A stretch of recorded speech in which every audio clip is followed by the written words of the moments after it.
Hello friends, સ્વાગત છે તમારું અર્ચના કિચનમાં। આજે આપણે બનાવીશું વ્રત ઉપવાસમાં અથવા તો શ્રાવણ મહિનાના ઉપવાસમાં ખવાય તેવી મીઠાઈની રેસીપી। અહીં આપણે ઘરની સિમ્પલ વાનગીથી મીઠાઈને પરફેક્ટ માપ સાથે બનાવીશું, સાથે ના તો ખાંડનો ઉપયોગ કે પછી ના તો ચાસણી બનાવવાની ઝંઝટ। આ મીઠાઈ ફક્ત 10થી 15 મિનિટમાં જ તૈયાર થઈ જશે। તે સ્વાદમાં ટેસ્ટી હોવાની સાથે મોઢામાં મૂકતા જ ઓગળી જાય તેવી સોફ્ટ તૈયાર થાય છે। તો ચાલો રેસીપીની શરૂઆત કરીએ। સૌથી પહેલાં મીઠાઈ બનાવવા માટે મેં અહીંયા સિંગદાણા લીધેલા છે। તો માપ માટે ગળમાં રહેલી કોઈ પણ એક વાટકી લઈ લો। તો અહીં આપણે આ માપથી 2 વાટકી જેટલા સિંગદાણા લેવાના છે। સિંગદાણાને સતત હલાવતા જઈને સારી રીતે રોસ્ટ કરી લઈએ, જેથી તેનો ફોતરાનો ભાગ નીકળી જાય। સિંગદાણાને શેકતી વખતે મીડિયમ ગેસ પર સતત હલાવતા રહેવાનું છે। તો લગભગ 3 મિનિટ જેવું થઈ ગયું છે અને તમે જોઈ શકો છો સિંગદાણાના ફોતરાનો ભાગ આસાનીથી નીકળી જાય છે। અહીં સિંગદાણા ગરમ હોય એટલે ફોતરાનો ભાગ કાઢી લેવાનો છે। હવે સિંગનો પાવડર કરવા માટે મેં અહીં મિક્સર જાર લીધું છે। ફોતરા કાઢેલા સિંગદાણાને મિક્સર જારમાં એડ કરી દઈએ અને સિંગદાણાનો પાવડર કરી લઈએ। મિક્સર જારને રિવર્સમાં ફેરવીને સિંગદાણાનો પાવડર કરી લઈએ। સિંગદાણાનો આ રીતનો એક સરખો પાવડર તૈયાર થઈ ગયો છે।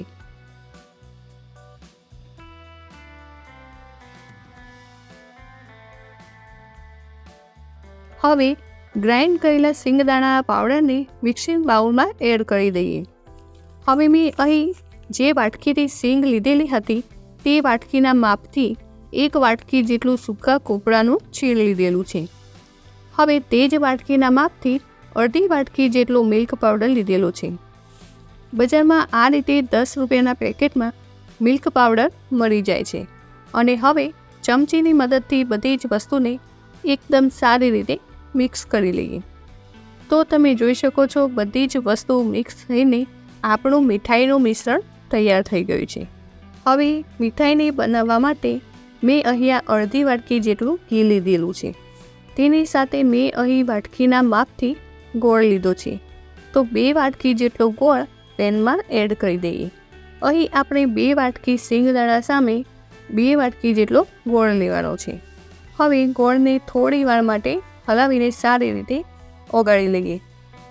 અહીં ગોળને ઓગાળતી વખતે ગેસની ફ્લેમ એકદમ લો રાખવાની છે। તો તમે જોઈ શકો છો લગભગ 2 મિનિટ પછી ગોળ આ રીતે ફૂલવા લાગે છે, તો તરત જ આપણે ગેસની ફ્લેમ બંધ કરી દઈશું અને હવે ઓગાળેલા ગોળમાં તૈયાર કરેલા મિશ્રણને એડ કરી દઈએ। સાથે ફ્લેવર માટે 1 ચમચી જેટલું એલચી પાવડર એડ કરી દઈએ અને બધી જ વસ્તુને એકદમ સારી રીતે મિક્સ કરી લઈએ। અહીં એક વાતનું ખાસ ધ્યાન રાખવાનું છે કે મિશ્રણ ઉમેર્યા પછી ગેસની ફ્લેમ બંધ રાખવાની છે।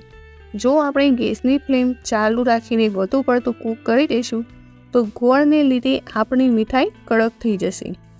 અહીં બધી જ વસ્તુ મિક્સ થઈને આ રીતનું મિશ્રણ તૈયાર થઈ ગયું છે। તો તૈયાર થયેલા મીઠાઈના મિશ્રણને સેટ કરવા માટે મેં અહીં થાળીને થોડા ઘીથી ગ્રીસ કરી લીધી છે। હવે તેમાં મીઠાઈના મિશ્રણને એડ કરી દઈએ। હવે વાટકીના પાછળના ભાગ ઉપર પણ થોડું ઘી લગાવીને મીઠાઈને એક સરખા લેવલમાં કરી દઈએ। હવે ઉપરથી થોડી બદામની કતરણ અને થોડી પિસ્તાની કતરણ વડે ગાર્નિશિંગ કરી લઈએ। હવે મીઠાઈને થોડી વાર માટે ઠંડુ થવા દઈશું। તો 20થી 25 મિનિટ પછી મીઠાઈ ઠંડી થઈ ગઈ છે, તો છરીની મદદથી એક સરખા પીસ કરી લઈએ। તો તમે જોઈ શકો છો કોઈ પણ પ્રકારના વ્રત ઉપવાસમાં ખવાય અને મોઢામાં મૂકતા જ ઓગળી જાય એવી મીઠાઈ બનીને તૈયાર છે। તો મિત્રો, તમને મારી આજની રેસીપી ગમી હોય તો વિડીયોને લાઇક, શેર અને સબસ્ક્રાઈબ કરવાનું ના ભૂલતા।